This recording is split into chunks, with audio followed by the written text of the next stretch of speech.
Hello there, it's the English Picker here. These are my picking finds for the end of July 2013. Got a nice sort of selection of things from different car boot sales. I also went to some charity shops and I went to a little antique centre as well. So yeah, got some real good deals here. And also some dodgy deals here, but not purchased by myself. These are just featured in this video. So first of all, I've got some bits here from the car boot sale I went to. It's a new car boot sale, well, new to me anyway. I've never been to before. I think it was reasonable. I had to travel, probably nearly an hour to get to it. But it was quite a large one, so I thought I'd give it a go. Oh, it's not too bad. I turned up. On the website, it actually said it started at 8, but we turned up at about 15:15, and it turned out it started at 7. So not great. In the future, we'll go earlier because it does make a big difference. Bumped into a seller there, I know anyway. So yeah, not too bad. I got some real good deals off him. I got these two bags. I mean, it was all bits in a tub that I picked bits out of, and I paid £3 in total for these bits here, including this ring here. So this ring here is, I haven't tested it, but it kind of looks a little bit like white gold. If not, it's definitely silver. The marking's rubbed. Just a little ring, weighs a couple of grams, so that's yet to be seen. In this bag here are all the duds. They're either rolled gold or other bits that were on the back of other bits, and I put it all together so it didn't look as obvious. But the bits in here are the best. So these are all the bits. The first bit was this. He knew it was silver, but he was quite happy to give it to me for £1. So I paid, £1 for the ring, £1 for this.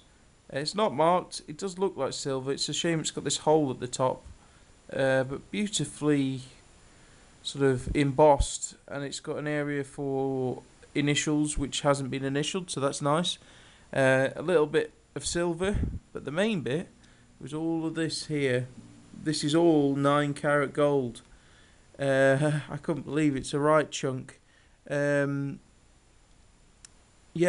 and the person on the stall, he didn't mind me looking through and whatnot, but the person on the stall next to him went, "Oh, I'd not bother, mate. You won't find any gold or silver in there. I've looked." So I persevered and managed to pull all of this out. I mean, it's mostly backings that I pulled off other earrings. So always check out other earrings to see what backings they have. So yeah, some are hallmark, some are not. But I've tested them all, and it's all legit. Even with the pearls, it weighs 3.5 grams. So I mean, there's probably at least about 20 or 25 pounds worth of scrap there.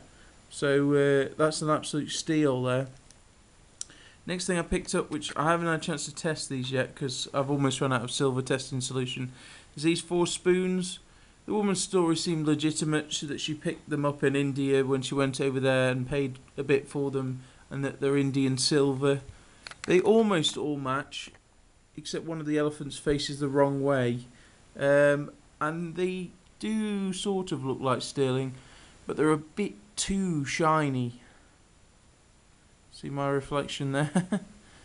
And so not too sure. I paid £3.50, which I might have overpaid, not too sure.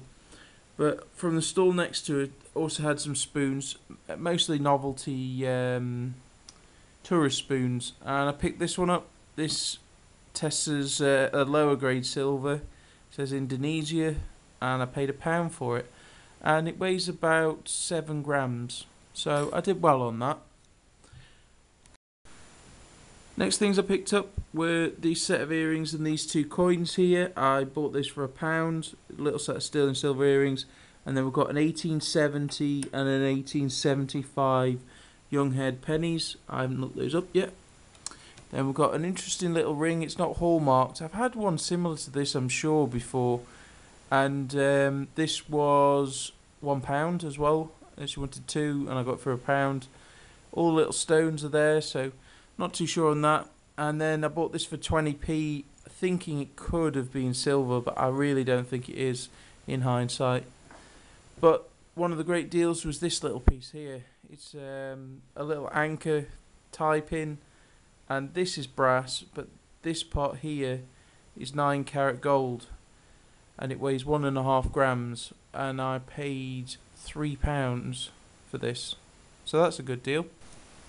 So that was the car boot sale from a charity shop. I got this little 9 carat gold necklace for £5. It weighs 1.2 grams, but there's a stone on there, so I need the chain for another pendant I've got, so I actually bought it for that. So it's not a bad deal, but not a great deal. Also from the same place, for £2, I got this quite heavy sterling silver necklace. I'll scrap the pendant and use the chain, so that was a good deal as well. So that was the charity shop finds. I'll get onto those last because these were the best deals of the day. But the bad deals, unfortunately, were from a friend of mine, and he's been watching my videos, and I also have been chatting to him and whatnot. And bless him, Andy. He's got a lot of spirit, but his knowledge is sometimes not quite there. He's still learning, and he's kind of tripped up on these 3 items. Okay, so the next 3 things here are really a lesson learned for me and my friend Andy. Basically, I picked up this bit here. You might be able to see it. It was an eBay purchase. It was, finishing, and the guy said 18 carat white gold nugget, heavy. And I won it for £26, something like that. I thought, it's got to weigh over a gram, surely. He said it was melted down from a locket that belonged to my ex. I thought it seemed a plausible story. Anyway, it eventually turned up like a month later. Took ages. And this thing weighs 0.6 of a gram. So, yeah. And then to add insult to injury, I tested it, and it's 9 carat. So it's going to be sent back, because, it's not 18 carat, it's 9 carat, definitely. So, yeah, my bad on my part. I caught an auction in the last, few minutes, and I should have known better. So that's my thing. Then these next pieces here, a friend of mine down south bought these from a car boot sale, and he really should have known better. For when something's too good to be true, it's normally too good to be true. He paid £10 each for these, and they're completely 100% fake. I tell you what though, these are quite good fakes. This bracelet here, it's got the natural looking stones, sort of cloudy green stones, and the material looks okay. It feels too hard. It's not magnetic, which is one thing that would give it away, but it's not. And it's reasonably well made. It's a little bit shoddy underneath. And check this out. This is the thing which gave it away. It doesn't say 925, it says 9ZS, which at a glance looks like 925. So that's if there's ever any comeback when these items are sold. This was a dealer he bought it from. If there was any comeback, it doesn't say 925, it says 9ZS. And yeah, they're copper underneath. When I scratch tested it, you can see it. This next piece, this looks like a real stone. I've had these before, these geode slice things, but you can tell it's just poorly made. These edges are sharp here, and again with the stamp, might not be able to make it out, but there again it says 9ZS, and it's got this huge and heavy, like Indian style snake chain, and then at the top, and to be fair, this one actually does look like 925, but yep, completely fake. I mean, it would have been a home run if it was real. So there's 20 quid wasted there. Is a lesson learned. I've bought fake stuff before. I've bought fake silver eagles. and it pains me to watch that video because I was so naive. But you've got to go through these steps, but just be real careful, because I've seen this fake stuff in antique centres from dealers. Now, I don't know if the dealers know that it's fake and they're just trying to palm it off or what, but you have to be real careful, because there is a deluge of silver fakes out there, especially at flea markets and car boot sales.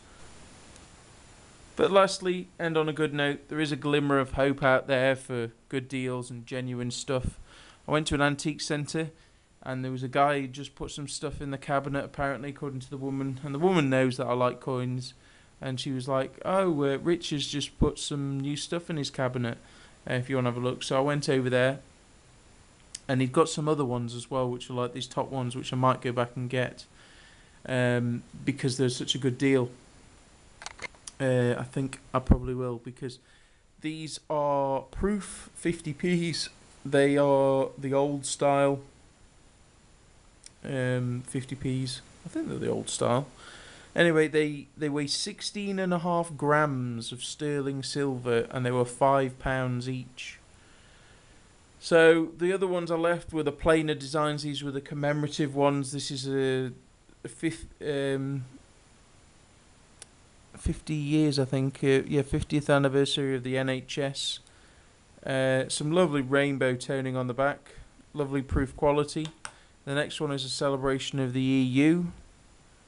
1976 to 1998. Again, lovely toning and lovely proof quality.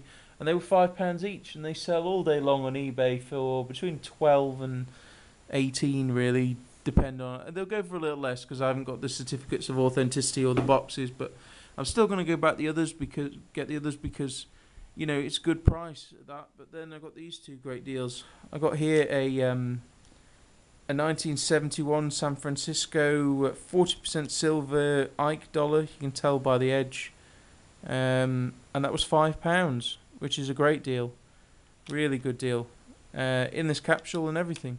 But the amazing deal, I couldn't believe it when I saw it, and I thought it could be a fake, but I weighed it, did all the tests, the magnet slide test and everything, and it's legitimate, and it's a 1922, really common date, Philadelphia peace dollar, and that was a grand total of £8.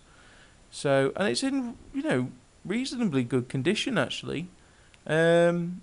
So yeah, you can't fault that at £8. That's probably actually about its scrap price. So yeah, really happy at that. Really happy. So I'm gonna keep popping back there, and I might get some more of these 50p's. He got a couple more in the cabinet if they're still there, but I'd be surprised if they're there. But he's got a lot of coins. I think they inherited, but some of them are silly money, like 1 ounce proof Tintin coins for £80, or Royal Canadian Mint coins for £50 to £80. So yeah, I'm surprised these were so cheap, but who knows? Who knows? So thanks for watching, everyone. Please rate, comment, subscribe, and I'll see you all soon.